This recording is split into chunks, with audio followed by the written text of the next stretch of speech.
Olá, sejam todos muito bem-vindos ao nosso canal Papo Astrológico. Essa é a primeira aula do canal, é a aula de Mecânica Celeste. Nessa aula eu pretendo apresentar os elementos que compõem o mapa astrológico. Nesse canal eu tenho um objetivo de traçar conceitos para o estudo da astrologia aplicada à experiência humana. Então eu vou dar um foco mais nas informações que são relevantes para o estudo que eu quero desenvolver aqui no canal, que eu quero oferecer para vocês. Aqui então, de fundo, aqui na tela a gente está vendo um mapa astrológico. Aqui no caso é o meu programa de astrologia, que é o Solar Fire, programa que eu uso. Esse programa me oferece o cálculo do mapa astrológico e cálculo de técnicas de previsão e todos os outros cálculos que precisa. Ele aqui está marcado para a exata hora que eu tô gravando aqui, então ele está andando aqui o reloginho, 17 horas e 24 minutos, dia 12 de setembro. No caso, a essa hora, o Sol passa pela sétima casa no mapa, é um pouco antes do Sol se pôr. Aqui a gente tem os graus do zodíaco. O Sol está a 20 graus e 3 minutos. Esse lado aqui é o descendente, que a gente chama. Do outro lado oposto, que dá no mesmo grau oposto do descendente, tem o ascendente. A primeira casa então vem para o lado de baixo aqui, a segunda casa para cá. E nessa aula então eu pretendo primeiramente apresentar esse conceito das casas, explicar para as pessoas o que isso significa. Então, as casas elas são dadas pela hora exata que o mapa é eleito, né? No caso, em geral, a gente está estudando um mapa natal, né? Astrologia voltada ao ser humano. E aí, de acordo com a hora que a pessoa nasceu, o Sol vai estar numa determinada casa. A cada 2 horas, mais ou menos, ele vai mudando de casa. Aqui eu fui avançando as horas ali, a gente vai vendo aqui o Sol. O Sol aqui agora já está na quinta casa, eu botei às 21 horas e 24 minutos. Aí eu avancei mais uma hora até as 10 e 24. O Sol já deu na quarta casa. Às 11h30 o Sol está lá no meio da quarta casa. E meia-noite e meia já vai estar entrando na terceira casa. Ele passa aqui pelo fundo do céu, então à meia-noite. E vai indo de 2 em 2 horas a gente chega o Sol na segunda casa. Depois então o Sol vai chegar na primeira casa, que o mapa está calculando para Porto Alegre. Vai chegar na primeira casa por volta das 5 horas da manhã. Por volta das 5 horas da manhã, o Sol está então na primeira casa. E,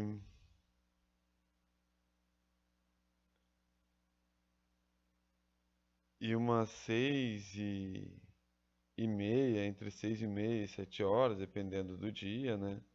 Por exemplo, aqui eu botei pro dia de hoje. O Sol vai estar passando pelo ascendente, no caso às 6h30.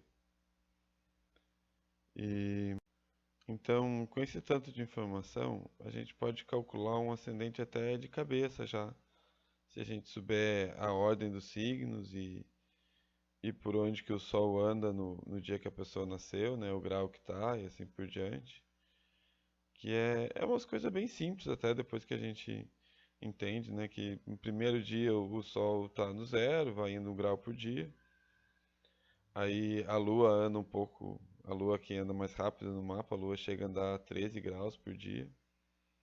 Que eu vou fazer o mapa andar um dia pra gente ver a Lua aqui, ó. Deu no 28 graus, aí depois no outro dia já tá no 11 de Touro, 24 de Touro, mais ou menos uns 13 graus por dia. E aqui ela está numa fase que ela está desacelerando porque ela está se aproximando da Lua Negra, que é uma parte da função da Lua, diríamos assim. A parte onde está a Lua Negra é que a Lua está no seu apogeu, na parte que ela está mais longe da Terra. Aí ainda da função lunar a gente tem os nós lunares, que são os eclipses. Então toda vez que o Sol está passando por um dos nodos lunares, aí na Lua nova tem o eclipse e na Lua cheia tem o eclipse. E os nodos lunares, no caso, eles têm um ciclo de 18 anos no total, sendo que em 9 anos eles fazem oposição. Que tem aqui, esse aqui é uma ferradurazinha virada para baixo, a gente chama de nó do norte, e esse aqui é o nó do sul, que o eclipse ele acontece por uma questão de declinação, onde o Sol, no caso, fica no extremo sul e a Lua no extremo norte, e aí então tem o eclipse. E esses são principalmente os nódulos são da Lua, né? Que, que vão fazendo então os eclipses. Por isso o nódulo lunar. A lua negra, ela fica quase 9 meses em cada signo, fica 8 meses e 20 dias. E o Marte, ele já demora 2 anos para dar uma volta toda no zodíaco, aproximadamente. E não tem um tempo exato que ele vai ficar em cada signo, mas é em torno de uns 2 meses. Mas às vezes ele pode ficar retrógrado e vir a passar uma boa parte do tempo em um determinado signo e depois passar mais rápido para outro signo e assim por diante. Né? O Marte, o Júpiter, o Saturno, que ainda são visíveis a olho nu no céu, mas já estão para o lado de fora da Terra, no sistema solar, né? Contando que o Sol é o centro. Né? Esse é um mapa que está calculado geocentricamente. Eu vou demonstrar aqui um mapa heliocêntrico também para a gente dar uma olhada rápido. Aqui eu vou mudar no meu aplicativo aqui, no software, que eu botei que eu quero um mapa heliocêntrico. Está calculado ainda aqui daí para agora. E está aqui então um mapa do ponto de vista heliocêntrico. Nesse mapa então a, a Terra é essa bolinha com uma cruz, né? Não tem o Sol, porque o Sol está no centro. E a Terra está no exato oposto que a gente encontrou o Sol no mapa geocêntrico. Então a Terra está passando a 20 graus e 4 minutos agora de peixes. Aí nesse mapa heliocêntrico a Vênus está em Leão. E aqui eu abri de um jeito que eu posso fazer esse mapa heliocêntrico andar. E aí eu vou botar para andar aqui por meses, para a gente dar uma olhadinha e ver como é que as coisas se comportam por aqui. Então, no mapa heliocêntrico, em um mês, a Lua vai ter chegado no signo de Libra já. O Mercúrio está no signo de Câncer. E o Plutão e o Netuno, eles ficam ainda num lugar semelhante do ponto de vista zodiacal da heliocêntrico e geocêntrico, né? Agora o Mercúrio e a Vênus, eles vão andar rapidamente, vão dar uma volta em torno do Sol. O Mercúrio dá uma volta em torno do Sol a cada 88 dias. E a Vênus demora um pouco mais de 270 dias para dar uma volta em torno do Sol. E do ponto de vista geocêntrico, no caso, os dois vão dar uma volta no zodíaco ao longo de um ano, porque eles vão andar junto com o Sol, porque estão para o mesmo lado que o Sol aqui no nosso mapa geocêntrico. Vou voltar aqui para o mapa geocêntrico agora. E aí então depois a gente tem o Marte, que eu já comentei que dá uma volta no zodíaco a cada 2 anos. Depois o Júpiter, ele vai dar uma volta no zodíaco a cada 12 anos. Então ele passa mais ou menos um ano em cada signo. O Saturno já demora quase 30 anos para dar uma volta no zodíaco. Por isso se fala, né, no retorno de Saturno, que é por volta dos 30 anos. O retorno de Júpiter a gente tem um pouco antes dos 12 anos, é menos de 12 anos, um pouco, é 11 anos e 8 a 10 meses, ainda varia um pouquinho, de acordo com o ciclo, né? Principalmente quando a gente pensa do ponto de vista geocêntrico, né? Que existe toda uma questão da relação, né? Inclusive tem a questão do ano bissexto, que se dá a diferença da hora do dia terráqueo aqui para o dia sideral. Então existe uma hora sideral que ela começa lá quando o Sol está no zero da Virgem, no zero do Áries, desculpa, mas dá e vai dando a volta. Quando chega no zero da Virgem, estaria, diríamos assim, às 12 horas sideral, que é a metade do zero da Libra, aliás, a metade do zodíaco. E, e ao longo de um ano, esse relógio anda às 24 horas. E que na real, nesse relógio aqui, então, que anda 23 horas e 56 minutos. Tá? Oficial e o dia solar é calculado por essa hora sideral. E por isso que ao longo de 4 anos vai somando esses 4 minutos aí e fazem então a gente ter o ano bissexto. Só como informações assim pra gente ir entendendo de onde que saem essas. Aí no caso ainda o, o cálculo das casas, ele então também é com base nessa hora sideral. E aí existe uma coisa que eu não vou conseguir expor para vocês aqui agora, mas que seria usado para calcular o mapa natal na mão, que seria a tábua de casas. E aí com uma hora sideral a gente faz uma regra de 3 para achar a hora sideral exata do que a pessoa nasceu, no caso, e encontra dentro da tábua de casa para aquela latitude específica que a gente está, por exemplo, se está aqui em Porto Alegre, pega o grau 30, né, sul, e ali vai indicar então, momento a momento, o grau e minuto que está passando cada uma das casas, né? A gente hoje em dia tem os softwares que calculam o mapa astrológico, aí tem na internet, muito fácil, né? Mas quem pretende estudar astrologia, compreender, é interessante ter as informações da onde que vem, no caso. Então, o mapa é esse Plácidos, o cálculo dele é em cima do tempo que o Sol percorre mesmo. Eu sempre usei esse método, esse tipo de cálculo de mapa natal. Foi o que meu professor de astrologia me ensinou a usar e é o que me atende. Então, muda pouca coisa para outros. Tem um que é o Koch, que é bem parecido. E daí tem outros que tem outros métodos de cálculo, então muda mais os tipos de casa. Mas eu na minha escola a gente sempre usou Plácidos. Então, inteirando ainda informação sobre o tempo dos planetas ainda, que o Urano então demora 84 anos para dar uma volta em torno do Sol e também uma volta em torno do nosso zodíaco, do ponto de vista geocêntrico. O Netuno, então, demora 2 vezes o tempo do Urano para dar uma volta em torno do Sol.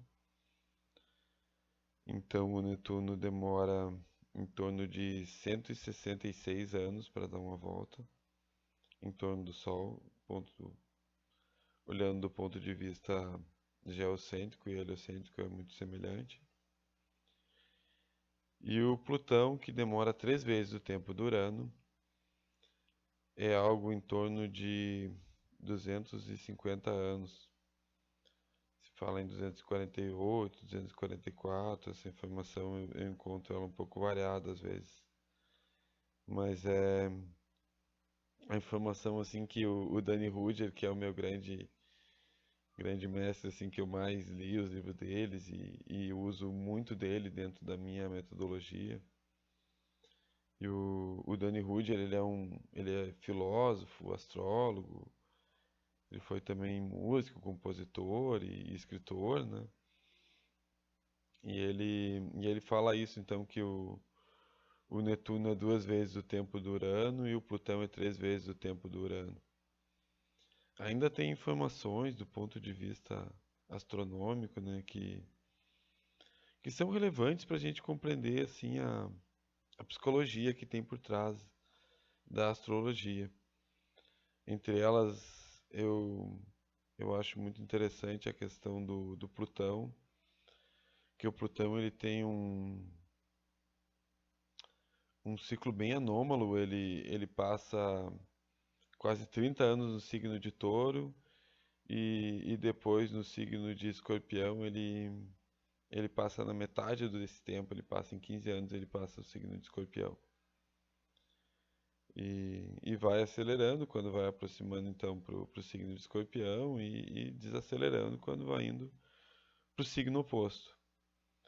Mas nesse tempo, quando ele está no signo de Escorpião, ele passa por dentro da órbita do Netuno ainda, o que é uma coisa assim interessante de a gente fazer uma reflexão também e poder compreender a natureza desses planetas.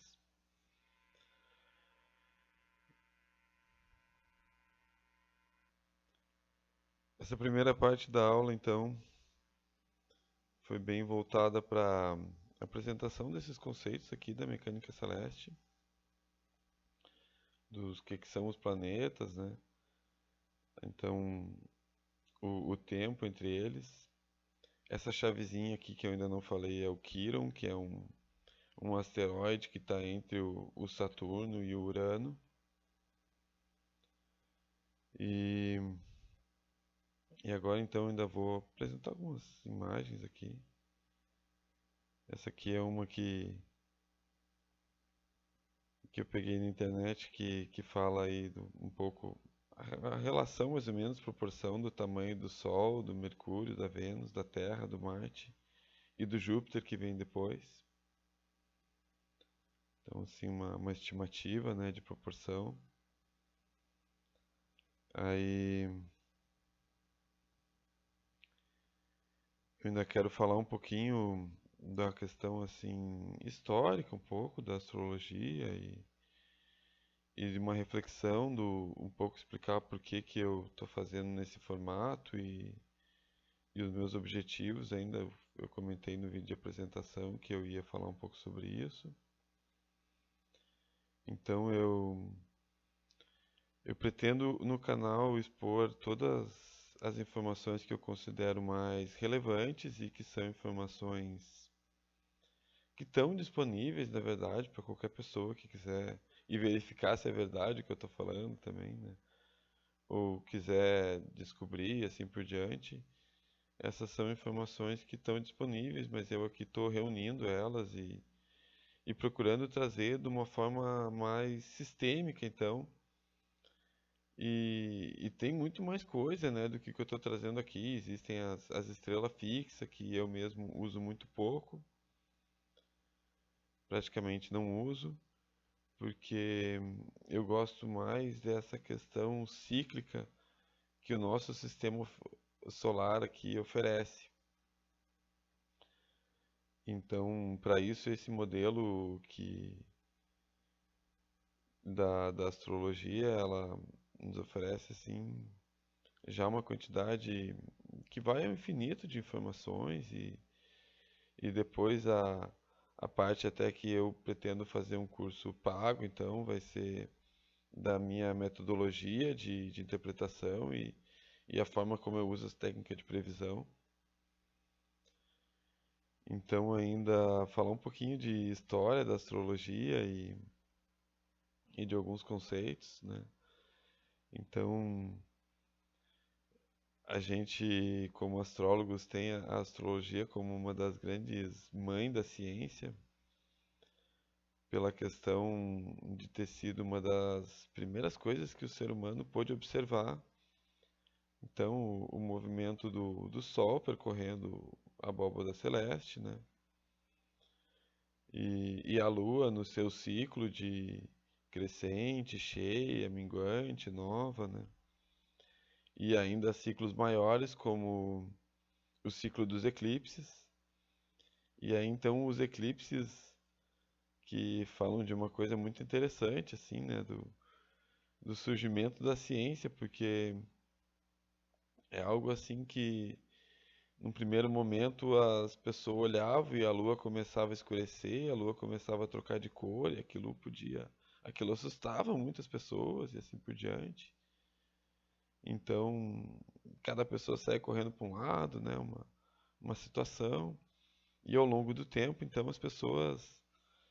algumas pessoas começaram a perceber que existia uma coisa cíclica entre os eclipses. Que de tempos em tempos, então, as pessoas percebiam que a lua dava aquela escurecida e assim por diante, né? Às vezes mais, às vezes menos. E, e essa observação é considerada, então, uma das primeiras observações da ciência, esse cálculo que gerou os eclipses e então também a abóbada celeste observada pelos antigos ainda, e quando eles começaram a perceber que tinham algumas estrelas que se moviam durante o céu e em relação às outras constelações, em relação às horas do dia, e que elas tinham ciclos independentes, cada uma delas, né? Então a Vênus foi uma das que foi observada primeiro, daí o Júpiter, que são os dois que são mais brilhantes. Aí também o Marte pode ser observado porque tem épocas do ciclo dele que ele aparece bem brilhante, e aí vai ter outras épocas que ele aparece muito pouco, e que vai ter momentos então que ele vai estar aparecendo mais próximo do Sol, zodiacalmente. A Vênus, ela sempre está um pouco antes ou um pouco depois do Sol, e o Mercúrio também, um pouco antes, um pouco depois do Sol. Então a gente vai ter uma parte do ciclo, como nessa época que nós estamos agora, que a Lua aparece um pouco, a Vênus, aliás, aparece um pouco antes do Sol nascer, né? Então, quando for 6 horas da manhã, aqui o relógio está 5 para 6, o, o Sol ainda não vai ter aparecido, mas a Vênus vai estar quase aparecendo. Em geral, a gente vai enxergar um planeta assim no horizonte, isso vai ter a ver se a gente está atrás de uma montanha ou não, né? E assim por diante, de acordo com o local que a gente está. Mas a gente vai começar a enxergar um planeta quando ele já está assim uns bons 15 graus aqui depois do ascendente. E até o Sol também e tal, desse ascendente que é calculado dentro do mapa Plastos. Isso eu já me dei o trabalho de observar, assim, pelo menos aqui na região do Rio Grande do Sul, onde eu moro, tem mais ou menos esse padrão de uma estrela ou um planeta ele começar a aparecer mais ou menos uns 15 graus acima do ascendente e desaparece mais ou menos também uns 15 graus antes do ascendente. Aí a gente ainda tem questão de ciclo entre os planetas, que entre o Júpiter e o Saturno, principalmente, que eles fazem uma conjunção a cada 20 anos. E, e essas conjunções, elas vêm se dando em signo de terra, inclusive, existe todo um estudo sobre que elas depois muda, agora parece que vai começar no signo de ar. São coisas de ciclos maiores ainda, daí no caso, né, do que esse tempo que é, tipo, eu pessoalmente, assim, do que o tempo que eu uso na minha prática, né, de aplicar a experiência humana em interpretação de mapa natal e previsão de mapa das pessoas mesmo, né? Mas tem esse estudo também, né? E a gente compreender que existe esse ciclo de 20 anos entre as conjunções do Júpiter e Saturno, principalmente, que são planetas que gerenciam, diríamos assim, a questão da expansão no Júpiter e do Saturno de conter os limites, né, de cada era, né, de cada tempo, né, aí no caso aqui eu cheguei numa conjunção deles que vai ser em 2040. Vou botar aqui, vou botar 2020. Aí 2020, no caso, a gente teve a conjunção deles em Capricórnio, que foi junto com Plutão, teve bastante gente falando sobre isso, né, que são assuntos que influenciam na nossa vida, tem a ver com toda a emergência climática, a questão da pandemia e coisas assim, né? E ainda antes disso, no caso, quando disparou a pandemia, tinha a lua negra estava em peixe ainda, e coisas assim. E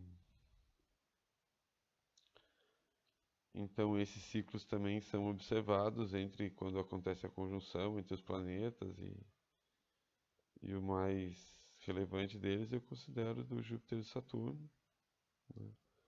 O Netuno e o Plutão mesmo, eles assim, eles vêm num padrão de fazer um sextil entre eles desde a década de 50 do século passado. E agora que está aqui começando a se aproximar então de uma semi-quadratura e tal, e ainda volta para um sextil. Então eles andam meio próximos assim, né? Tem uma certa, parece que uma influência entre as órbitas deles. E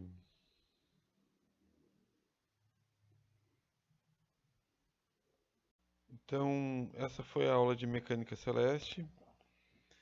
Como eu falei no início do curso, eu pretendo trazer sempre assim a informação de maneira bem sucinta e simples, sem tomar muito tempo do meu telespectador. Então que seja assim um momento bem aproveitado, né, para as pessoas poder aprender a astrologia. E agradeço quem assistiu a aula até aqui, então, né? Peço que deem um like, compartilhem com quem vocês considerar que possa gostar desse conteúdo e considerar relevante. E uma boa semana e até a próxima aula.